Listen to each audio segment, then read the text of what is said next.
Hi friends, welcome to village వంటకాలు. Friends, ఇవాళ నేను ఒక మంచి రెసిపీతో మీ ముందుకు వచ్చాను. ఇవాళ స్పెషల్ రెసిపీ వచ్చేసి spicy and tasty chicken curry.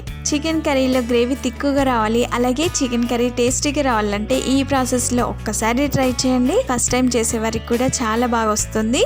Taste మొత్తం అద్రిపోద్దండి. ఇది ఎందులోకైనా కూడా చాలా బాగుంటుంది. నాన్స్లో కూడా భలే బాగుంటుందండి. కొంచెం కొత్తగా ఇలా రెడీ చేసుకోండి. ఒక్క మొక్క కూడా మిగల్చకుండా తినేస్తారు. చాలా సూపర్గా ఉంటుంది. భలే బాగుందండి కర్రీ. మీరు ట్రై చేయండి, మీకు కూడా చక్కగా కుదురుతుంది. ఇక ఆలస్యం చేయకుండా ప్రాసెస్లోకి వెళ్దాము. చికెన్ కర్రీలోకి మసాలాలన్నీ రెడీ చేసుకోవాలి. ఆ మసాలా రెడీ చేసుకోవడం కోసం కావాల్సిన ఇంగ్రీడియంట్స్ అన్నిటిని కూడా ఒక ప్లేట్లోకి తీసుకున్నాను. ముందుగా మీడియం సైజు ఉల్లిపాయని కొంచెం చిన్న చిన్న ముక్కలాగా కట్ చేసుకోవాలి. ఆ తర్వాత కొంచెం పెద్ద సైజులో ఉండే ఉల్లిపాయని ఇలా పెద్ద పెద్దగా కట్ చేసుకోవాలి. 2 టమాటాలని ఇలా పెద్ద పెద్ద పీసులాగా కట్ చేసుకోవాలి. తర్వాత కొంచెం కొత్తిమీరని కడిగి పెట్టుకోవాలి. ఆ తర్వాత వేరొక ప్లేట్లో కొంచెం ఎండు కొబ్బరి, అలాగే ఒక 10 నుండి 12 వరకు వెల్లుల్లి రెబ్బలు, కొంచెం అల్లం. ఈ మసాలాలోకి కావాల్సిన ఇంగ్రీడియంట్స్ ఇవేనండి. ఇక లేట్ చేయకుండా ప్రాసెస్లోకి వెళ్దాము. చికెన్ కర్రీ రెడీ చేసుకోవడానికి 1 కేజీ చికెన్ తీసుకున్నాను. చికెన్ పీసులు పెద్దవి తీసుకున్నానండి. ఇలా కడిగి పెట్టుకున్న చికెన్లో 1/2 టీ స్పూన్ పసుపు, అలాగే 1/2 టీ స్పూన్ ఉప్పు వేసుకోవాలి. ఇలా వేసుకున్న తర్వాత అందులో 1 టీ స్పూన్ వరకు అల్లం వెల్లుల్లి పేస్ట్, అలాగే 2 టీ స్పూన్ వరకు ఆయిల్ వేసుకోవాలి. 1/2 నిమ్మకాయ ముక్కను తీసుకొని గింజలు లేకుండా దాని రసాన్ని మొత్తం అందులో పిండుకోవాలి. ఇలా పసుపు, ఉప్పు, అల్లం వెల్లుల్లి పేస్ట్, నిమ్మరసం ముక్కలో పట్టేలాగా బాగా కలుపుకోవాలి. పసుపు యాంటీబయాటికే కదండి. కర్రీస్లలో కొంచెం ఎక్కువగా వేసుకుంటే కర్రీ అనేది కలర్ఫుల్గా వస్తుంది, అలాగే హెల్దీ కూడా. చూసారా ఫ్రెండ్స్, ఇలా బాగా కలుపుకున్న తర్వాత దీనిని పక్కకు పెట్టేయాలి. ఆ తర్వాత ఒక చిన్న మిక్సీ జార్ తీసుకొని అందులో ముందుగా తీసి పెట్టుకున్న అల్లము, అలాగే వెల్లుల్లి రెబ్బలు వేసుకోవాలి. అల్లం చూసారా 2 అంగుళాలు తీసుకున్నాను. తర్వాత కొత్తిమీరను వేసుకోవాలి. కొత్తిమీర కాడలతో సహా వేసుకుంటున్నాను. అలాగే 1/4 టీ స్పూన్ వరకు పసుపు. ఆ తర్వాత కొన్ని వాటర్ వేసుకొని మెత్తని పేస్ట్ లాగా మిక్సీ పట్టుకోవాలి. ఆ తర్వాత స్టవ్ పైన ఒక లోతున్న గిన్నె పెట్టుకొని అందులో 5 టీ స్పూన్ వరకు ఆయిల్ వేసుకోవాలి. ఆయిల్ వేడైన తర్వాత మనం సన్నగా కట్ చేసి పెట్టుకున్న ఉల్లిపాయలు వేసుకోవాలి. చూసారా ఫ్రెండ్స్, ఇక్కడ అల్లము, అలాగే వెల్లుల్లి, కొత్తిమీరను వేసుకొని మిక్సీ పట్టుకున్నాం కదా, దాని పేస్ట్ని ఉల్లిపాయలు కొంచెం ఫ్రై అయిన తర్వాత ఈ పేస్ట్ అందులో వేసుకోవాలి. వేసుకొని పచ్చివాసన పోయేంత వరకు దీన్ని ఆయిల్లో బాగా ఫ్రై చేసుకోవాలి.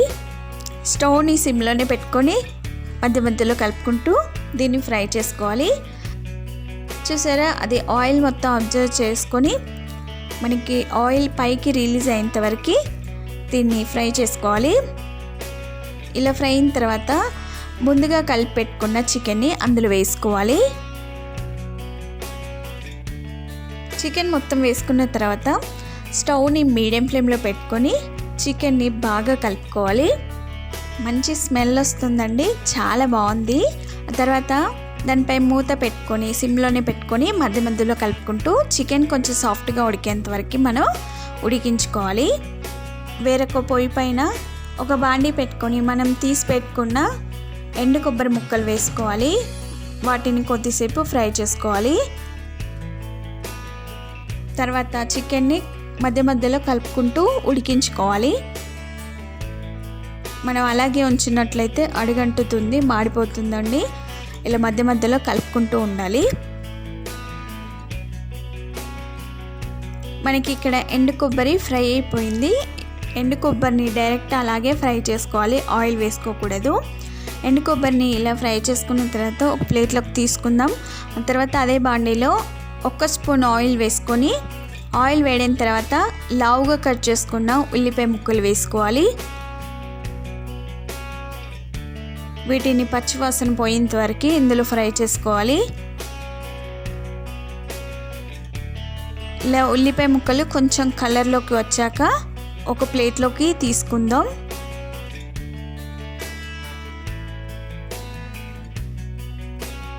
ఆ తర్వాత అదే ఆయిల్లో కొంచెం లావుగా కట్ చేసుకున్న టమాటో ముక్కలు వేసుకోవాలి.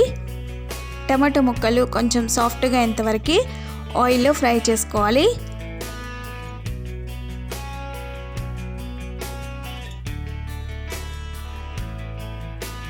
చూసారా ఫ్రెండ్స్, ఇక్కడ ఈ విధంగా టమాటాలని ఫ్రై చేసుకున్న తర్వాత వీటిని పూర్తిగా చల్లారనివ్వాలి. చల్లగిన తర్వాత ఒక చిన్న మిక్సీ జార్ తీసుకొని ముందుగా వేయించి పెట్టుకున్న కొబ్బరి ముక్కలు, అలాగే ఫ్రై చేసుకున్న ఉల్లిపాయలు, అలాగే టమాటా ముక్కలను కూడా వేసుకోవాలి. తర్వాత కొన్ని వాటర్ వేసుకోవాలి. ఎక్కువగా వేసుకోకూడదండి, కొన్ని మాత్రమే వేసుకోండి. ఇలా వాటర్ వేసుకున్న తర్వాత మిక్సీపై మూత పెట్టుకొని మెత్తని పేస్ట్ లాగా మిక్సీ పట్టుకోవాలి. చూసారా, ఇక్కడ మనకి టమాటో ఆనియన్ పేస్ట్ రెడీ అయిపోయింది. తర్వాత స్టవ్ పైన బండి పెట్టుకొని అందులో 1 స్పూన్ ఆయిల్ వేసుకోండి. ఆయిల్ వేడిన తర్వాత మిక్సీ పట్టుకున్న టమాటో ఆనియన్ పేస్ట్ని వేసుకోవాలి. తర్వాత కొన్ని వాటర్ వేసుకోండి. మిక్సీ పట్టుకున్నాం కదా, అందులోనే కొన్ని వాటర్ వేసుకొని ఒకసారి బాగా కలుపుకోవాలి. ఈ పేస్ట్ని కొద్దిసేపు ఆయిల్లో ఫ్రై చేసుకోవాలి. కొద్దిసేపు ఉడికిన తర్వాత అందులో 2 టీ స్పూన్ వరకు కారం వేసుకోవాలి. అంటే ఎంత స్పైసీగా తినగలుగుతారో దాన్ని బట్టి కారం ఇక్కడే వేసుకోవాలండి. నేను ఇక్కడ 2 టీ స్పూన్ కారం యాడ్ చేశాను. ఆ తర్వాత అందులో 1 టీ స్పూన్ ధనియా పౌడర్, అలాగే 1/2 టీ స్పూన్ వరకు గరం మసాలా వేసుకొని బాగా కలుపుకోవాలి. కొంచెం ఆయిల్ పైకి తేలేంత వరకు ఈ గ్రేవీని తిక్కుగా ఉడికించుకోవాలి.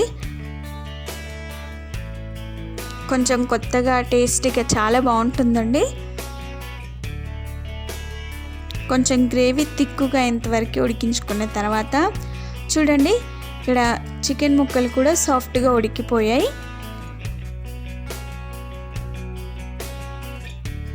ఈ మసాలాని చికెన్లో వేసుకొని బాగా కలుపుకోవాలి. కర్రీ అనేది తిక్కుగానే కాకుండా టేస్ట్ మాత్రం అద్రిపోద్దండి, చాలా బాగుంటుంది. మనం ఎప్పుడు పోపులో ఆనియన్స్, టమాటో వేసుకొని చేసుకుంటూ ఉంటాం కదా, అలా కాకుండా కొంచెం ఇలా కొత్తగా ఇలా రెడీ చేసుకోండి. ఒక్క ముక్క కూడా మిగల్చకుండా తినేస్తారు, చాలా సూపర్గా ఉంటుంది. దానిపై మూత పెట్టుకొని కొద్దిసేపు ఉడికించుకోవాలి. ఇలా ఉడికిన తర్వాత ఒకసారి బాగా కలుపుకోవాలి. మంచి స్మెల్ వస్తుందండి, చాలా బాగుంది. ఇలా కొద్దిసేపు ఉడికించుకున్న తర్వాత అందులో గ్రేవీకి సరిపడినన్ని వాటర్ వేసుకోవాలి. మనకి గ్రేవీ తిక్కుగా రావాలి కాబట్టి కొన్ని వాటర్ వేసుకోండి. వాటర్ వేసుకున్న తర్వాత ఒకసారి బాగా కలుపుకొని మరలా దానిపై మూత పెట్టుకొని గ్రేవీ అనేది కొంచెం దగ్గర పడేంత వరకు ఉడికించుకోవాలి. ఆయిల్ పైకి తేలేంత వరకు ఉడికించుకోవాలి.